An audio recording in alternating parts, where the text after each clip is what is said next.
It's Johnny Pickleball here. The Around the Post show is back. We're going to be talking about, oh gosh, a bunch of stuff. We have Kyle, social media, going to be happy. He's going to tell us everything that's going on. We're going to be talking about the U.S. Open. And could there be another one? We're going to have new segments introduced, the Doppelgänger. That's right, new Doppelgänger segment. And a new game we're going to play, which is Keep the Dream Alive or Give It Up. Also, we're going to check in on Ryan Sherry, Kyle's Rant of the Week, Kyle's Tip of the Week, and so much more. Let's just do it, man. Eddie, roll it.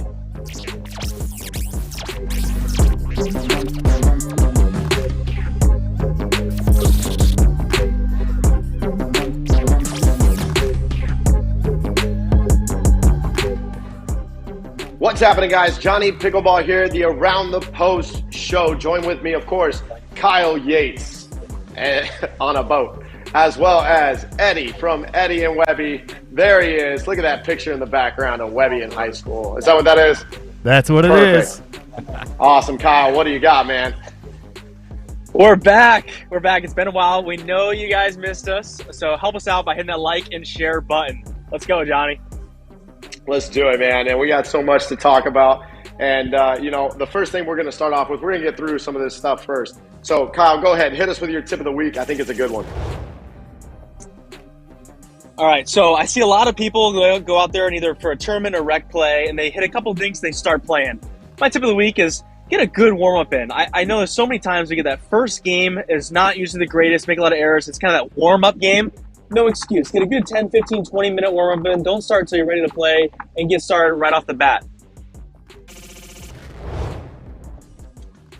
Perfect tip. Always a good one. Whether it's constructive or non-constructive, they're always good regardless. So, guys, check this out, too. We have a new segment. It's going to be called Doppelgänger segment. That's where we take a picture of a pro, and then we match it with a cartoon character, essentially. So, without further ado, Eddie, show us the Doppelgänger of the week. All right, so we got Pat Smith and Big Bird.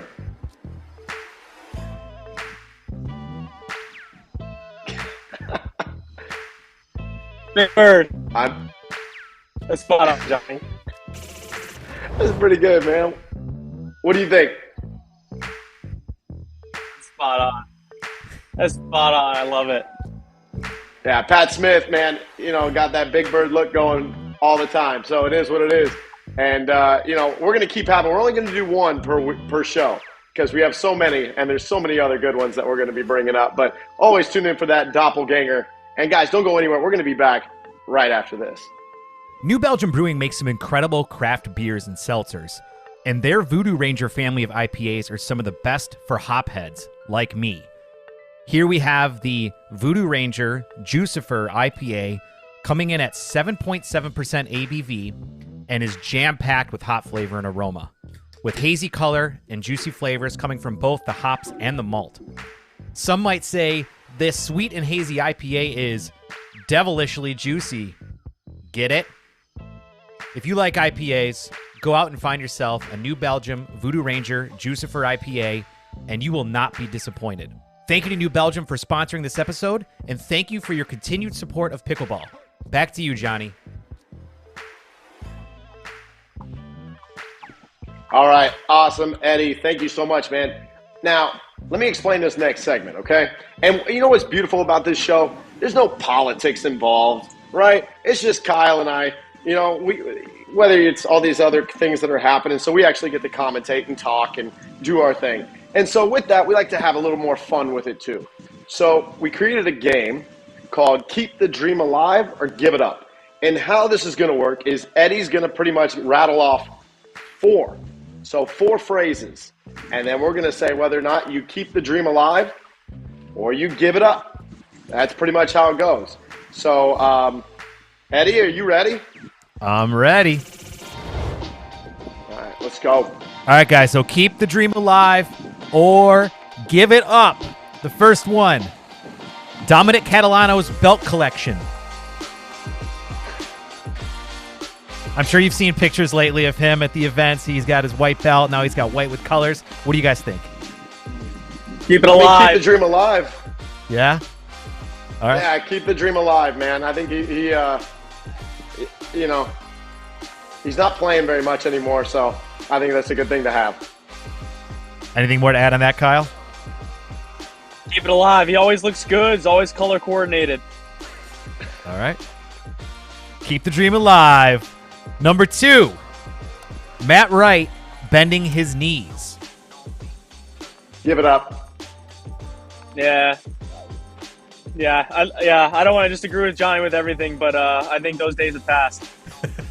Yeah, He does fine without it. He does fine without it. He had a good run without ever running.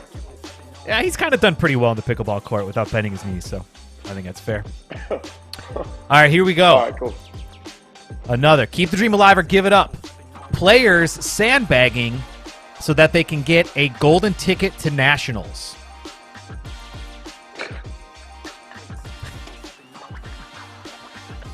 It's got to end.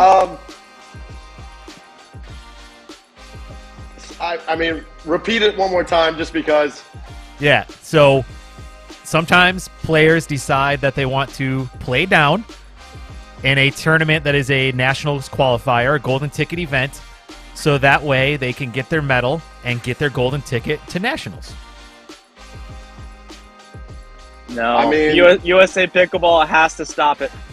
It's got to give end. it up. Give it up. Okay. What if they're in their actual rating though, the UTPR rating? Still give it up? Yeah, give it up, man. All right. How do you sleep at night? Exactly. Yeah. Give it up. Exactly. All right, here we go for the last one, right? Keep the dream alive or give it up. And we've seen a lot of these guys posting videos on the pickleball forum of a serve asking if it's legal or not. Keep that dream alive or give it up. Oh, God, dude. Stop clogging up my feed. Give it up. I'm clogging it up. Nobody cares. Nobody cares about your serve. Keep it alive. I care. I love seeing it. I love seeing all the unique techniques, and you get keep people complaining at home, but you get the professional opinion from the trolls on the internet. All right, man. Here's our bonus one. We have a bonus one, Kyle. Eddie, turn the music down a little bit. Here we go. Here's the bonus one, and we can answer this one together, but we're gonna have one that's a surprise one that Kyle hasn't heard, and that's how we're gonna do it. Here we go. You ready? Keep the dream alive or give it up. Laura McLaughlin's commentating career.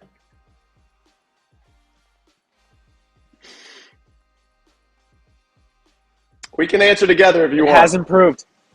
It has improved. It has improved. Keep the dream alive or give it up. We're going to give it up and let the professionals do their jobs. We're going to give it up, and I agree with that 100%. Laura McLaughlin's commentating career. Keep the dream alive or give it up. Unanimous, give it up. Awesome, guys. That's going to be our keep the dream alive or give it up. So next thing, going right into that, it's going to be Kyle Yates's rant. Here we go. Enjoy.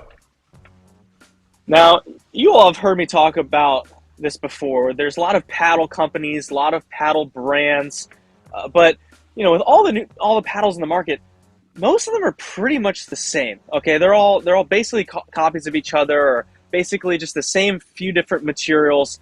And what I'm seeing is a new trend developing where certain companies are actually just spiking up their prices to make their paddles seem to stand out or seem better than the others, when that's not actually the case.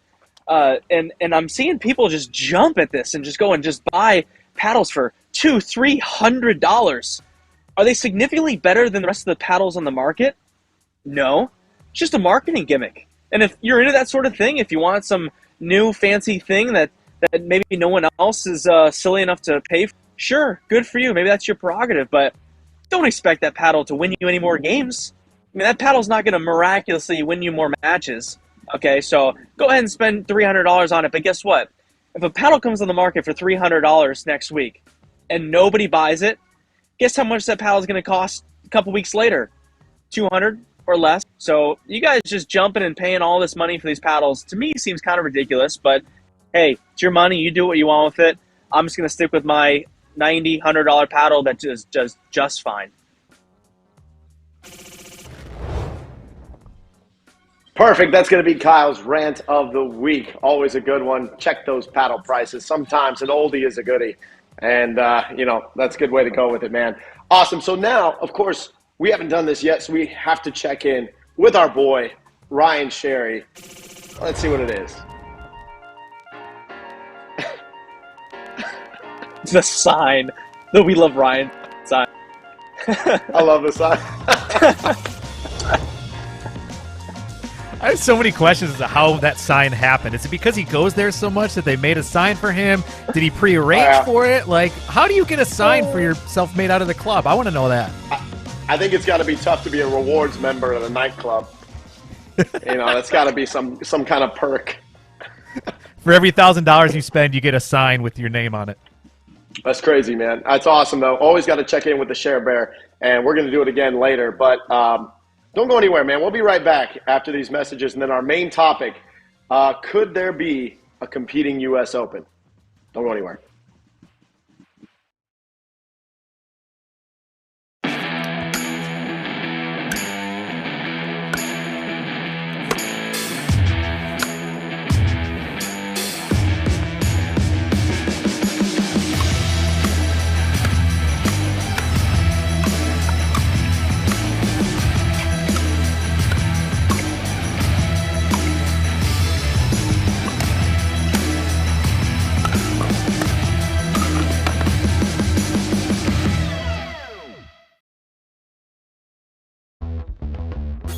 Never miss out on new Around the Post Show content by subscribing to our YouTube channel.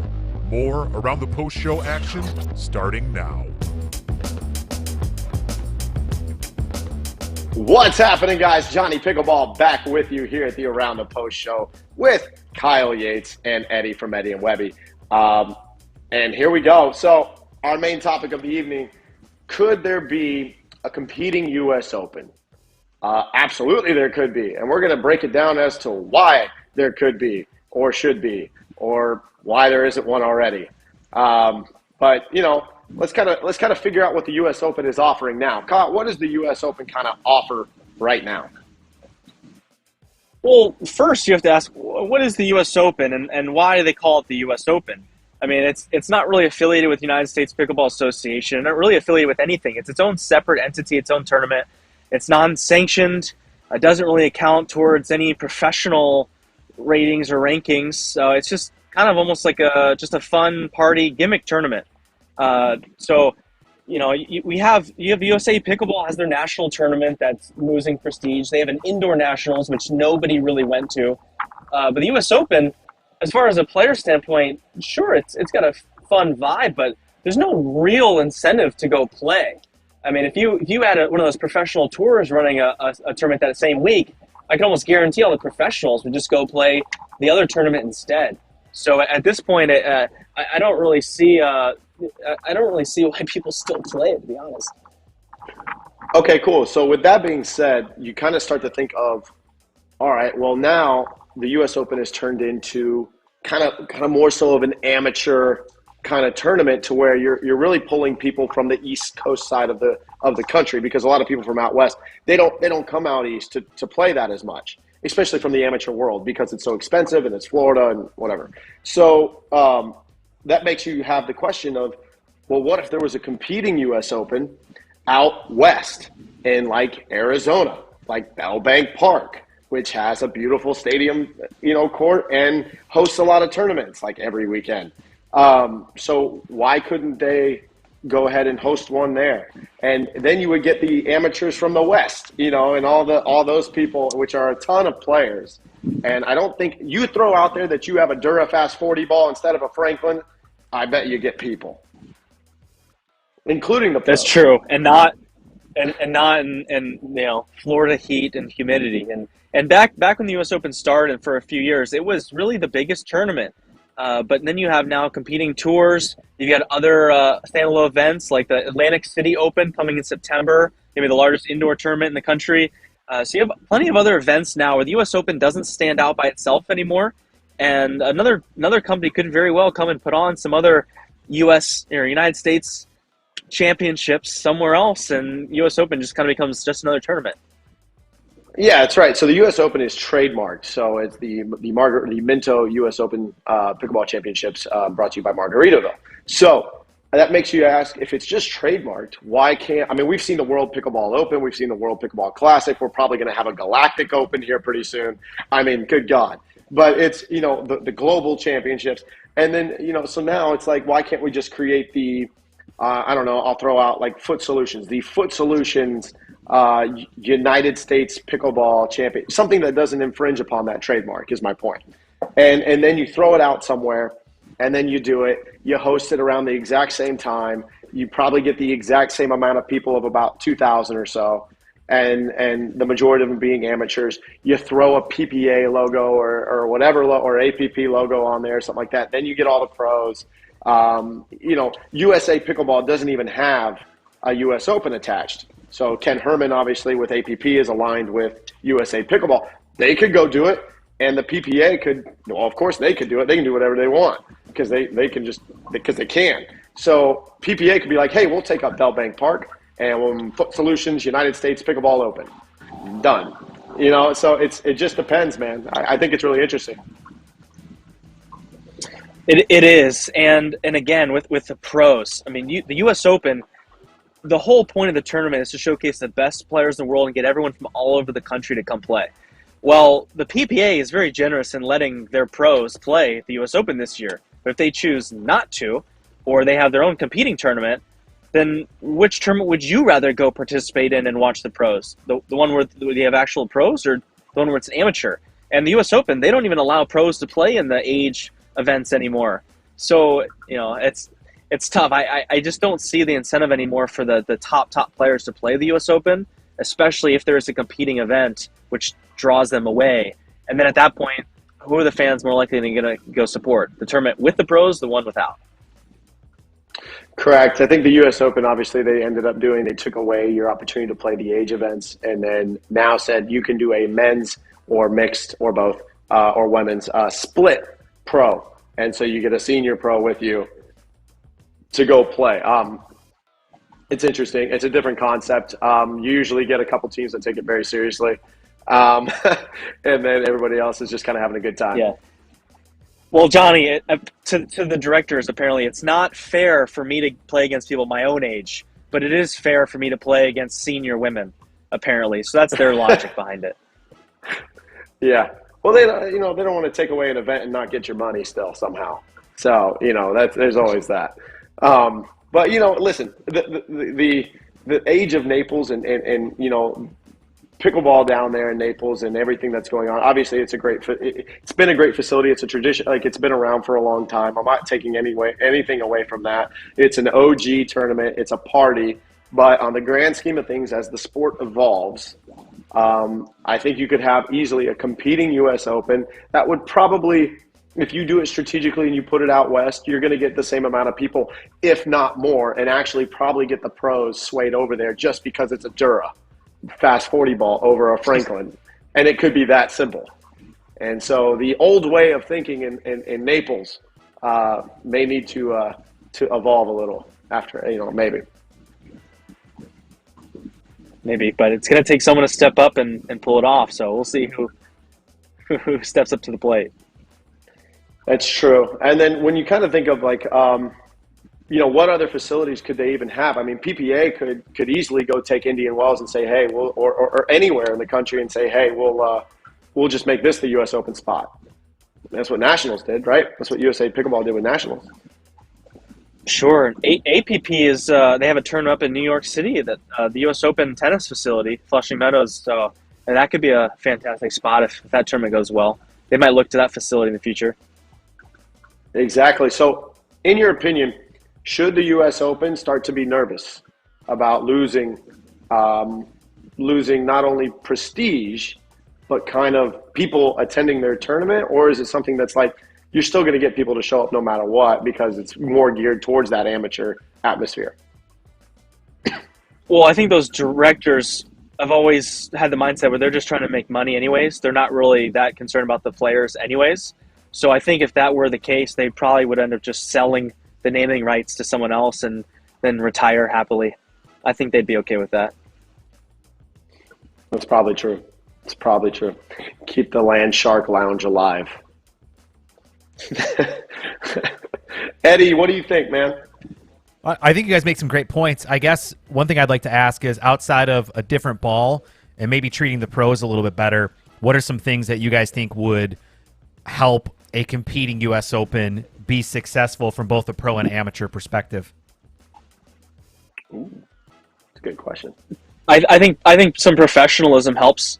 The PPA and even the APP Tour recently have really stepped up their games and provided a much more professional atmosphere. The U.S. Open has always been a party. It's always been a very fun event to play, and they had that center court before really anyone else was able to pull it off. But recently, like I said, the PPA and the APP have really stepped up and made their tournaments a lot cleaner, a lot nicer, and I think they're setting the standard now. So I think, making the U.S. Open a little more professional, and you're not just playing at some local park. I'm not sitting in a tent, amongst 1,000 other players out there sweating my butt off. The PPA and APP take a lot better care of the players to make us feel like we're part of a professional event. We're not just playing some local tournament. Yeah, correct. And actually what they do is a lot of times, the PPA, APP both will roll in there and repaint courts or create courts that they convert courts from tennis to pickleball. And so, yes, East Naples and the home of the U.S. Open has so many courts, but when you have some of your original courts that you're slipping and sliding on right in front of stadium court because you're too busy building new courts and don't have time to resurface the old ones, what are we doing?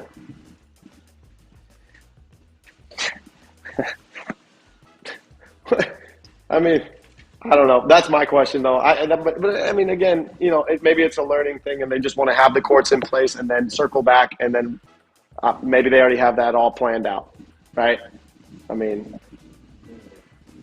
I think they're more focused on expansion and trying to bring in more money than cleaning up the issues that they have. They do have a huge new pro shop that they're building with new bathrooms, which will be really nice when it's finished. Unfortunately, I don't think it'll be finished by the time of this year's U.S. Open, but that'll be pretty spectacular. So the city of Naples is putting a lot of money into expanding the facility, but like you said, they still have some original courts there from 5-6 years ago that are actually kind of dangerous to play on.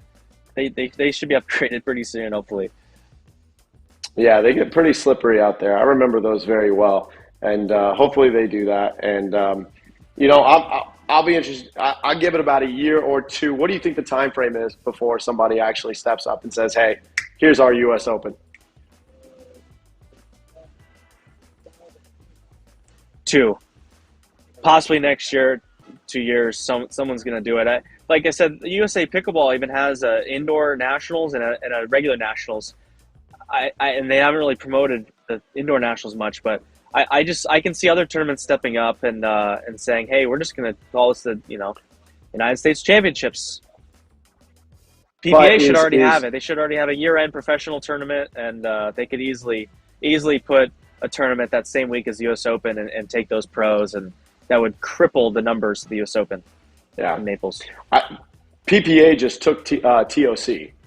So the PPA took TOC, the Tournament of Champions. Really? That was a big one of USA Pickleball for a long time, one of the big three.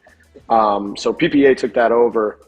I could see them doing it too. I would see them doing it over USA Pickleball and the APP as of right now, just because, USA Pickleball, that's a whole different show. Again. So I could see the PPA doing it, considering the path and trajectory that they're on right now. But I don't think USA Pickleball's got their stuff together enough to pull that off. Yeah, I think the PPA is very generous, allowing their pros to play the U.S. Open this year. Yeah, exactly. So we'll see. Yeah, and we won't see. We're not going to see the waters. Nope, we're not going to see some of these names that people are accustomed to seeing, and how spoiled some of the jaded, I guess, maybe some of South Florida has been for a little while. of some of the names that have been playing that tournament. You're going to get some good names. Don't get me wrong. You're going to get some players, and you're going to get some really good names down there playing, and fan favorites and all that fun stuff. But some of the names you may be missing, and people may be surprised about and be like, man, why aren't they here? So I'll tell you what, I don't think the players are quite as excited to go play this year as they usually are or should be. Yeah, you really start thinking about all the players that have moved out to Texas. I mean, I'm in Texas. You have everybody in Austin, Dallas area, and then out west a little more, Arizona. And you just start to think, and I thought about it when I was down in Delray and even Port St. Lucie, the humidity and adjusting back to Florida. It's hard. It's different. And then you add in a Franklin ball with it and it's different. And it really is tough for the adjustment. It takes a little bit, so you got to go down early. Sure, and the U.S. Open is used to be my favorite event. It was the first big primetime tournament. It was always very well run every year. It's always so much fun. I think everyone was always so excited to play every year. But to that Franklin ball, not upgrading those front courts, it's tough. You're going down there playing in the heat and you play all day out there and it's but that really the ball was tough. But if they had another tournament and better climate with a better ball that took better care of the players, I think you'd see some competition there. Yeah, I mean, you kind of start to think of the people running the U.S. Open and kind of thinking of the people that are running more of, let's say, the PPA, for example. The PPA is kind of the youth coming out and pumping and making it. You're making every event a party. And it's pumping, man. It's going. And so you want a little bit of life. I feel like we have a defibrillator up in East Naples sometimes, ready to go to pump some life into that U.S. Open. And so, I mean, I just think they got to change it up and get with the times a little bit, and add some updates beyond just courts, but add some professional features to it. Make the U.S. Open great again. Yeah. Perfect. Awesome, man. All right. Well, don't go anywhere. We still have to check in with Ryan. Eddie, you got anything else, man?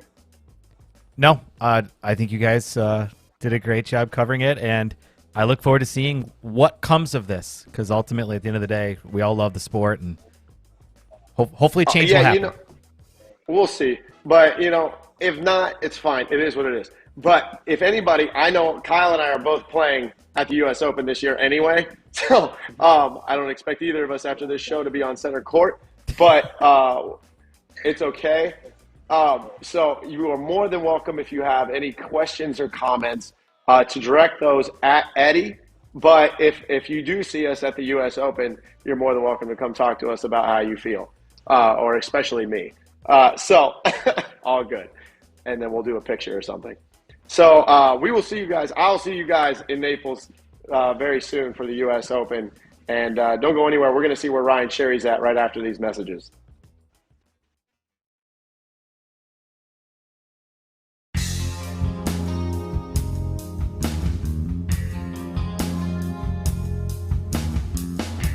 Pickleball podcasting.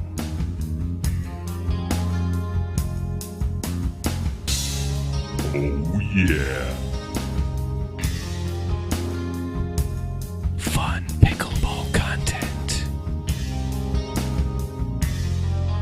Eddie and Webby on YouTube. Have an idea for a topic on an upcoming show? Or maybe your pickleball friend has a doppelganger you're dying to share with the world. Email us at info@aroundthepostshow.com. Now back to the show. What's happening, guys? Johnny Pickleball back with Kyle Yates, Eddie from Eddie and Webby. Hope you enjoyed the Around the Post. You know we're going to be coming at you a little more frequently with the Doppelgangers, the Keep the Dream Alive or Give It Up segments. We're going to be, actually, we're not even done yet. Our main topics are going to get even more controversial as we go. We're not just some regular podcast talking about things and people and the Duper Disciples and all these other groups of people that are out there. So, we just say what's on our mind. and we keep it light and fun. And yeah, that's how it goes. So without further ado, let's check in on Ryan Sherry one more time.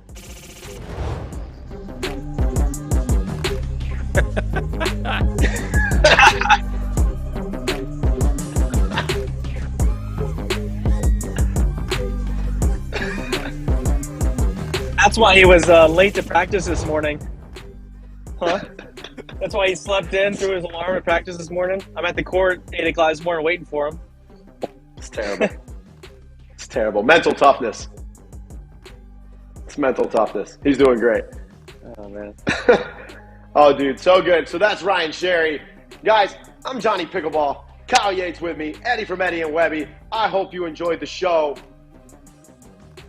Make sure you share it, by the way, so everyone gets to learn that little bit of knowledge about what could be about the U.S. Open. And, of course, our Keep the Dream Alive and Give It Up segment. You got to know what's going on to give it up. So here we go, guys. See you next time.